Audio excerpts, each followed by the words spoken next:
About time for another video. This strange little beastie came in months ago. It's been in since October, I think, August, September, October last year. It's based on a Aprilia 650 Pegaso engine at the front, and then this whole rear section, trike back axle, is sort of mounted from here, where the original swing arm pivot would have been in that area. It's been grafted in. The whole rear section's been changed. Rear axle, not actually sure what it's off. I'm not that familiar with three-wheelers or what they use for these sorts of things, but it's a good conversion. It's I suppose a compact trike, you'd call it. It's quite narrow at the back. It goes quite nicely. Basically, when it came in, it had a couple of problems. That one, the wiring had caught fire at the back, which, okay, that's probably sounds like more of a major problem, but it wasn't terrible. It had melted a bit of the wiring. The ignition had failed, which was obviously the first clue that something was wrong. So looking into it, as further I got into it, the more I tried to find out. We had no spark. So took the ignition box off, temporarily wired a new ignition box on, a universal sort of one that I've got, to get a spark back, so we knew it was that. Traced it down to the side stand, cut out circuit diode had gone with the rest of the harness that was obviously having problems. This section of harness all up here, the original had been chopped and extended to match the sort of, I think because the back end of the bike's slightly longer than it should be maybe, but the wiring had been extended with crimp connectors and crush connectors. It was in a terrible state. It was awful. I put some pictures on my Facebook feed of what it was when it started. It was just a mass of wires here. So I've rewired it essentially from here, this new harness here. The regulator is one of the few things that remained. That had been wired into the battery incorrectly, which is probably what caused the wiring to get hot and melt out. Put some different wiring here.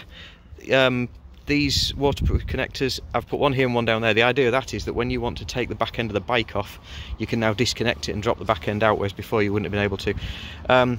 Put one of these high rate universal flashes on. I'll show you why in a second.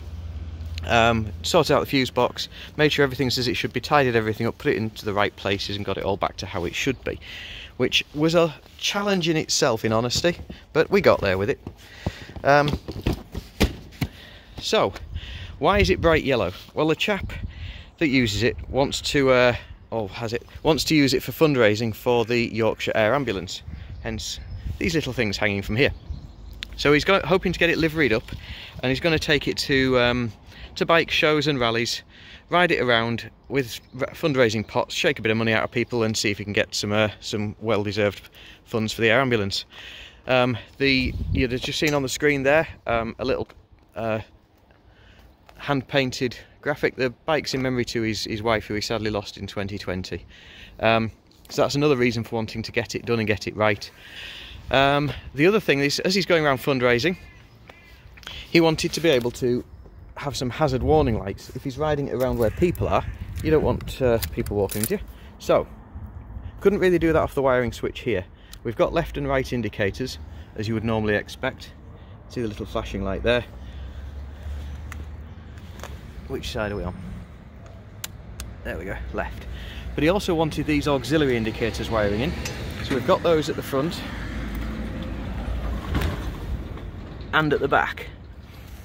Secondly though, on top of that, he was hoping he could have hazards. Now that's not easily done with a bike like this.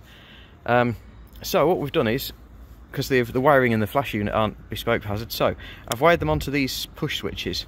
So that activates left side, that activates right side, and then if the sun will let us see it, we have flashing hazards front and rear. Probably won't be able to see the back at all with that sunlight on the reflectors. So that was one of the other major jobs. As we went through the bike though, every time we seemed to fix something broke. Well, not broke, we found something else was broken.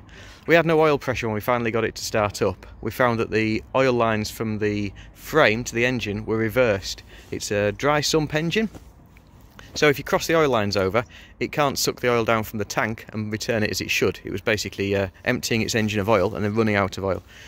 So we corrected that. We found there was a cooling system issue. That was because one of the hoses was touching the exhaust and it had melted through and lost all its coolant. Speedo didn't work. The Speedo drive cable was in the wrong way around, so it just wasn't reaching.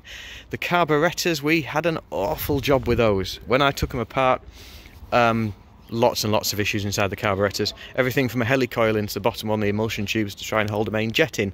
If you get what that means, you'll probably cringe as much as I did when I saw it. All that has been sorted though. Every little issue we've come across. There's a couple of things going forward that it probably wants improving. The rear brake master cylinder down here is still the original Aprilia one, which doesn't shift very much fluid, and it's trying to pump out two almost car style calipers, so there's not much bite on the back brake. Sorted out and adjusted the handbrake cables, they were a problem. But I mean, it actually rides, it's fun to ride around on. Different sort of experience. It's doing everything it should now, thankfully. It starts, it idles, it revs, it pulls, it goes and stops. So the owner's going to be taking this away fairly soon, and hopefully next step is to get it all liveried up, and then finally get it properly MOT'd for the road as a three-wheeled conversion and be able to take it to these rallies. The last two he's been to is either broken down en route, or he's had to have it trailered in and trailered out. So he's genuinely looking forward, I think, to actually being able to finally ride it into one of these shows and use it as he's always hoped. So it'll be back on the road today. Well, it'll be going away today, and it'll be back on the road within a week or two.